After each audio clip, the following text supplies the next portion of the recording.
Солонгос улсын хоршооллын холбооны танилцуулга.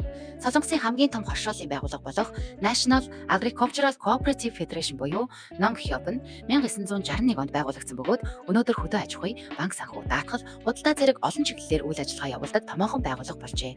Тус холбоо нь фермеруудын орлогыг нэмэгдүүлэх, бүтээгдэхүүний борлуулалтыг дэмжих, орон нутгийн хөгжлийг сайжруулах зорилготой ажилладаг.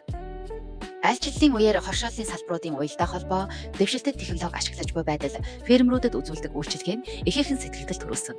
Ялангуяа хөдөө аж ахуйн бүтээгдэхүүнийг боловсруулах, савлах, экспортлох хүртэл нэгдсэн системээр ажилладаг нь Солонгосын хоршооллын онцлог байв.